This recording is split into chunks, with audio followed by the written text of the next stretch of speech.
سورہ فاتحہ کے پہلے ہم پڑھتے ہیں بسم اللہ الرحمن الرحیم، شروع کرتے ہیں اللہ کے نام سے جو بڑا مہربان نہایت رحم والا ہے۔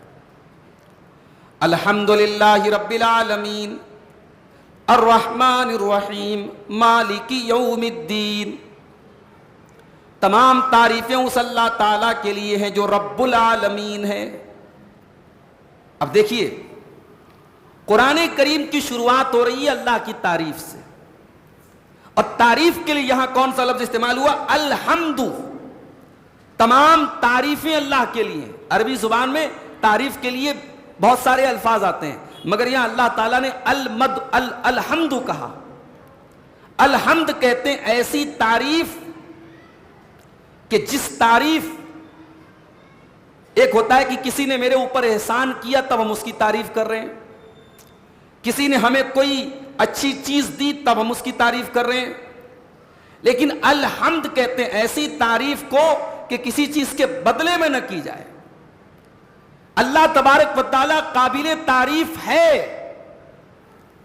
ہر حال میں قابل تعریف ہے۔ اس کی ہمیں جو نعمتیں مل رہی ہیں اس پر تو ہم اس کا شکر ادا کر ہی رہے ہیں۔ اللہ تبارک و تعالیٰ ہماری مصیبتوں میں اور پریشانیوں میں اور تکلیفوں میں بھی ایسا نہیں کہ اللہ تبارک و تعالیٰ تعریف کے قابل نہیں، اللہ تعالیٰ ہر حال میں تعریف کے قابل ہے، اور وہ رب ہے۔ رب کس کو کہتے ہیں؟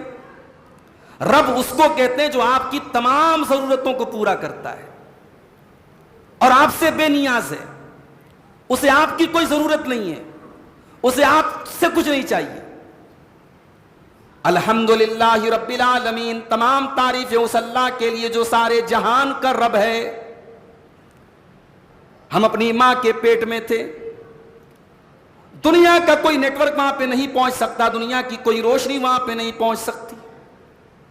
ماں کے پیٹ میں تین اندھیروں میں اللہ تبارک و تعالیٰ میں زندگی دیتا ہے، ہمارا دل بناتا ہے، ہمارا دماغ بناتا ہے، ہمارا جسم بناتا ہے، ہمارا چہرہ بناتا ہے، ہمیں خوبصورت بناتا ہے، اور 9 مہینے کے بعد ایک جیتا جاگتا انسان پیدا ہوتا ہے۔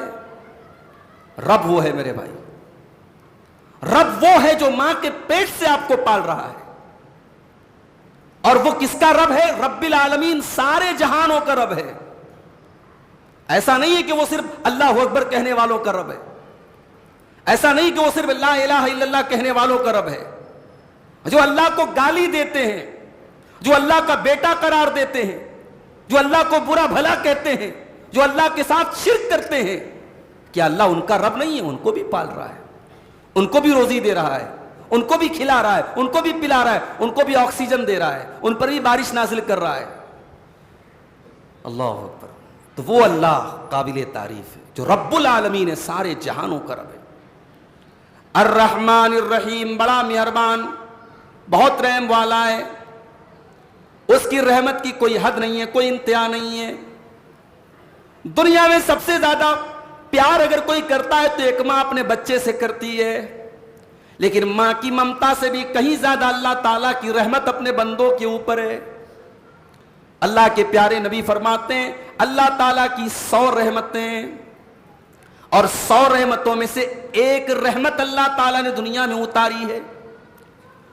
اللہ تعالیٰ کی رحمت کے اگر 100 حصے ہیں تو 1% ایک حصہ اللہ تعالیٰ نے دنیا میں اتارا ہے، اور اسی ایک حصے کا یہ نتیجہ ہے کہ ماں اپنے بچے سے پیار کرتی ہے، اور جانور اور چرندے اور پرندے اور درندے اپنے بچوں سے پیار کرتے ہیں۔ اللہ کے نبی فرماتے ہیں ایک رحمت اللہ تعالیٰ نے دنیا میں اتاری ہے، اور 99 رحمتیں اللہ نے اپنے پاس رکھی ہیں، اور ان 99 رحمتوں کو اللہ تعالیٰ قیامت کے دن اپنے بندوں کے لیے استعمال کرے گا، اپنے بندوں پر رحم فرمائے گا۔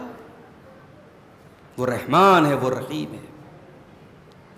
مالک یوم الدین، اس کی رحمت کا تذکرہ کرنے کے بعد اس کے عدل کا بھی تذکرہ کیا گیا۔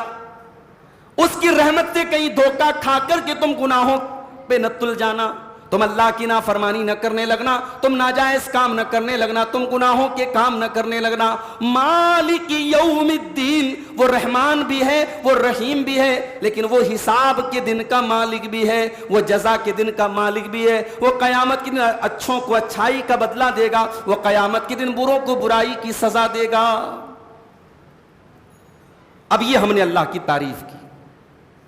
اب تعریف کرنے کے بعد ہم ایک اقرار کرتے ہیں ایاک نعبد و ایاک نستعین، اے اللہ ہم تیری ہی عبادت کرتے ہیں اور تجھ ہی سے مدد مانگتے ہیں۔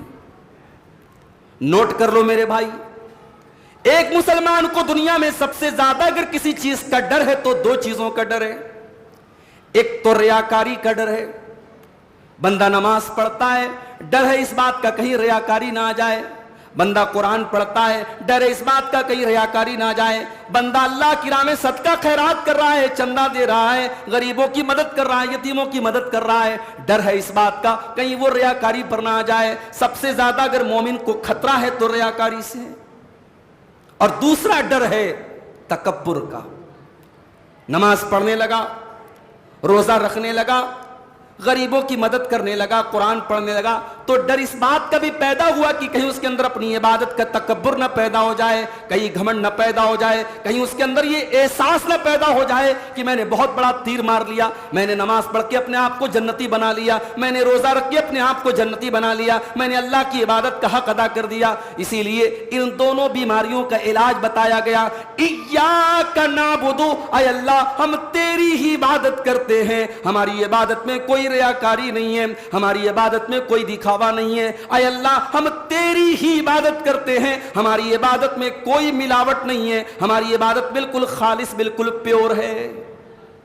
ایاک نعبد میں ریاکاری کا علاج ہے، وَإِيَّاكَ نَسْتَعِينُ، اور اے اللہ ہم یہ جو عبادت کر رہے ہیں ہماری اوقات نہیں تھی کہ ہم عبادت کرتے، ہم نے 8 رکعت تراویح کھڑے ہو کر کے پڑھی۔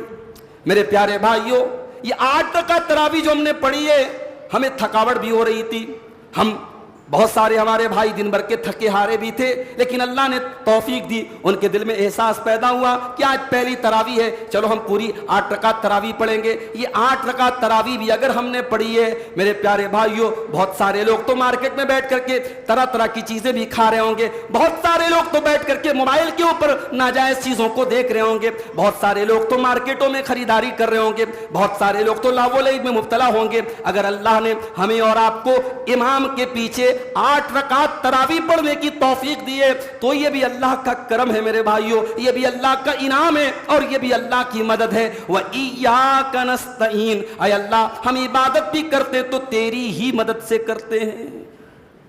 اب جب یہ احساس آپ کے اندر پیدا ہوگا کہ ہماری اپنی کوئی حیثیت نہیں ہے، ہم جو عبادت کرتے اللہ کی مدد سے کرتے ہیں، تو پھر تکبر نہیں پیدا ہوگا۔ تو ریاکاری کا علاج ایاک نعبد اور تکبر کا علاج وایاک نستعین۔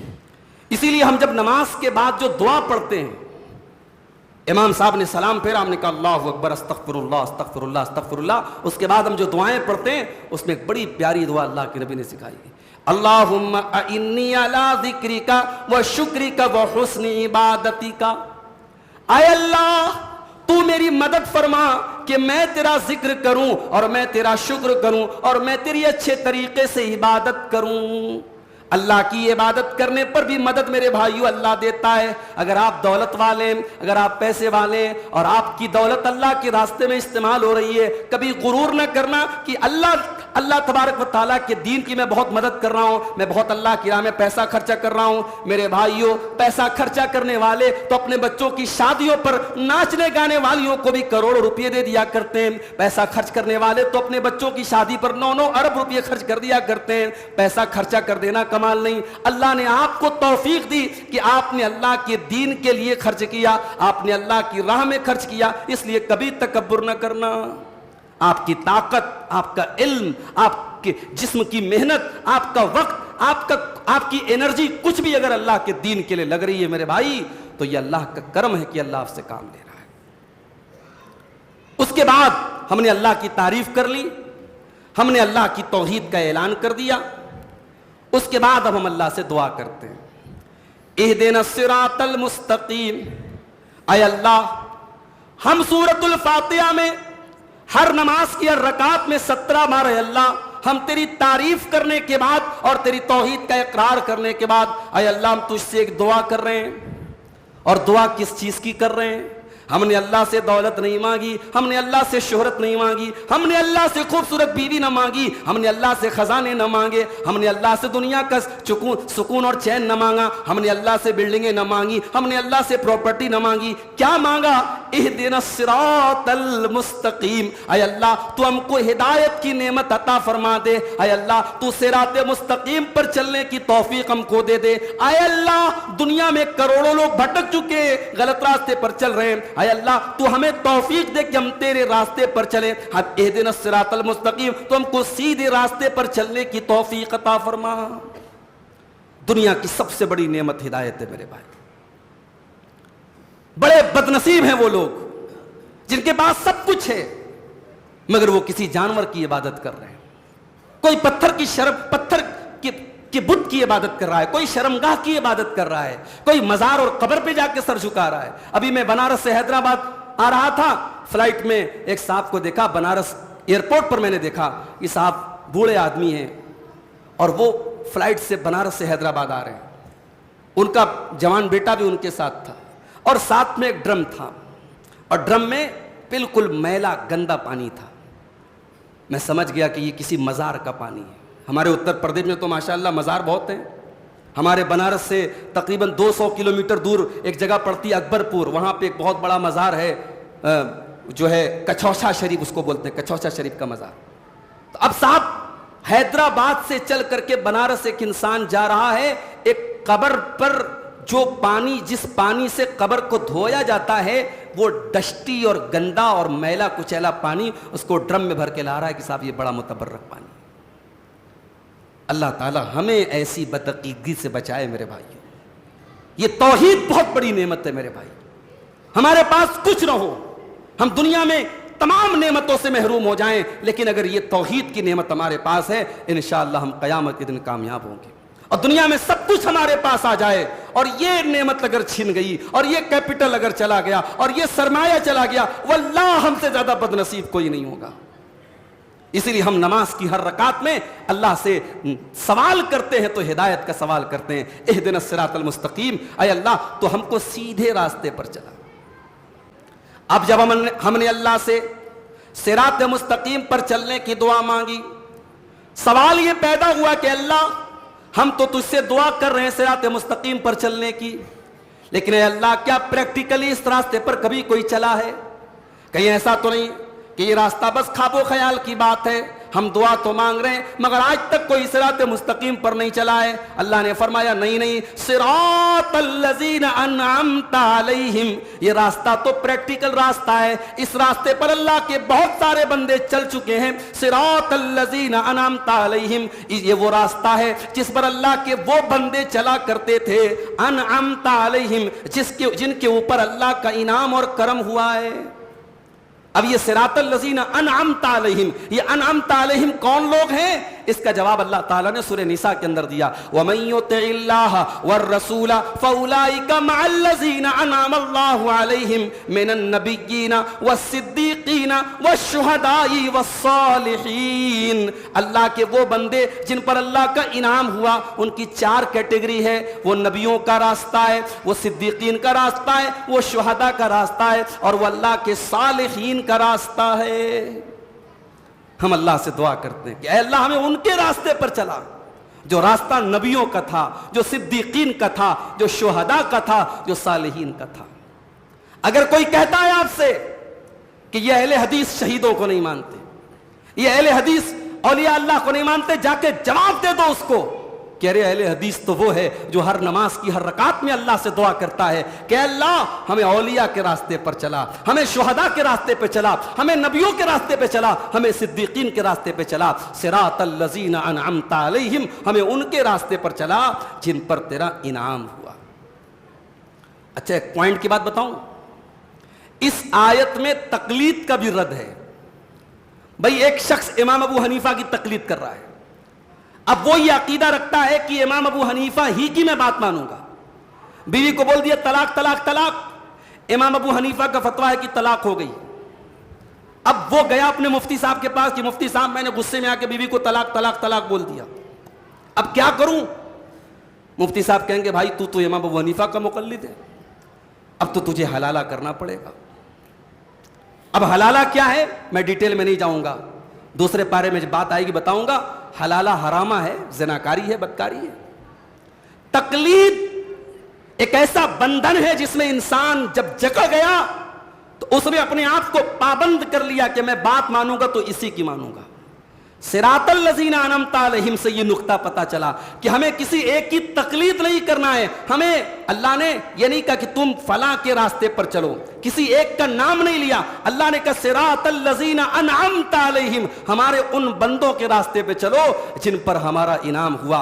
اور اللہ کی قسم اگر وہ راستہ کوئی ہے وہ اہل الحدیث کا راستہ ہے, وہ کتاب و سنت کا راستہ ہے, وہ صحابہ کا راستہ ہے. کیوں؟ کیونکہ ہم نے امام ابو حنیفہ کو بھی مانا ہے, ہم نے امام مالک کو بھی مانا ہے, ہم نے امام شافعی کو بھی مانا ہے, ہم نے امام احمد ابن حنبل کو بھی مانا ہے. ہم نے تو سب کی عزت کی. آپ کہتے ہیں صاحب ہم نے امام ابو حنیفہ کو مانا, آپ نے ایک کو مانا اور تین کو چھوڑا, اور آپ حنفی ہو گئے, آپ مالکی ہو گئے, آپ شافعی ہو گئے, آپ حنبلی ہو گئے, اور ہم نے تو چاروں کو مانا. ہم نے کہا آؤ جس کی بات رب کے قرآن سے میچ کرتی ہو, جس کی بات اللہ کے رسول کی حدیثوں سے تائید جس کی ہوتی ہو, سپورٹ جس کو ملتا ہو, ہم اس کی بات مان لیں گے. تو صراط الذین انعمت علیہم سے تقلید کا بھی رد ہوتا ہے میرے بھائی.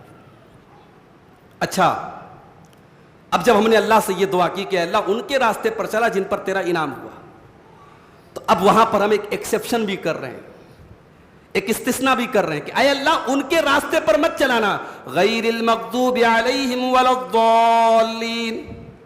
اے اللہ تو ہمیں ان کے راستے پر نہ چلانا جن کے اوپر تیرا غضب نازل ہوا اور جو گمراہ ہو گئے. کس کے اوپر غضب نازل ہوا؟ یہودیوں کے اوپر. اور گمراہ کون ہوئے؟ عیسائی گمراہ ہوئے. اس کا مطلب یہ ہوا اسلام وحدت ادیان کا مذہب نہیں ہے. بعض لوگوں کی یہ سوچ کیا ہے, بھائی سارے مذہب صحیح ہے, سب مذہب صحیح ہے, سب منزل راستہ الگ الگ ہے, منزل ایک ہے. دنیا کا سب سے بڑا جھوٹ ہے یہ کانسیپٹ اسلام کا نہیں ہے کہ سارے راستے صحیح ہیں. یہ اسلام کا کانسیپٹ نہیں ہے. اگر یہ کانسیپٹ صحیح ہوتا تو ہم نماز کی ہر رکعت میں یہ نہ کہتے غیر المغضوب علیہم, اے اللہ ان کے راستے پر نہ چلا جن پر تیرا غضب ہوا. یہودیوں کے راستے پہ نہ چلا, ولا الضالین, اور عیسائیوں کے راستے پر نہ چلا. اچھا, یہودیوں اور عیسائیوں کے یہاں سب سے بڑی گمراہی کیا تھی؟ یہودیوں کے یہاں علم تھا, عمل نہیں تھا. یہودیوں کے پاس علم تھا, عمل نہیں تھا, اور عیسائیوں کے یہاں عمل تھا لیکن علم نہیں تھا. اور یہ دونوں چیزیں گڑبڑ ہے.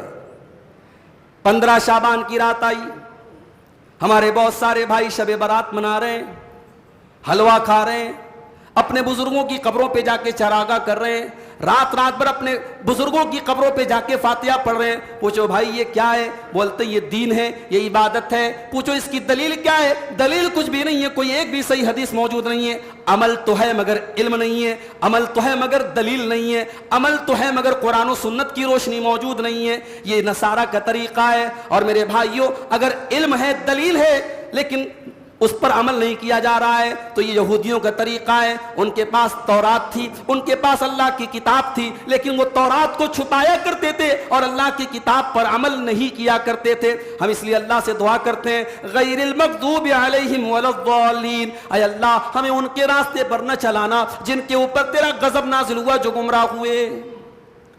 اب سورہ فاتحہ کمپلیٹ ہوئی, اس کے بعد ہم کہتے ہیں آمین. آمین کا مطلب ہوتا ہے اے اللہ قبول فرما. اور سورہ فاتحہ کے کمپلیٹ ہونے کے بعد اگر جہری نماز ہو تو بلند آواز سے, اگر سری نماز ہو تو چپکے سے دل میں ہم آمین کہیں گے. جب بھی سورہ فاتحہ پڑھیں گے تو آمین کہیں گے.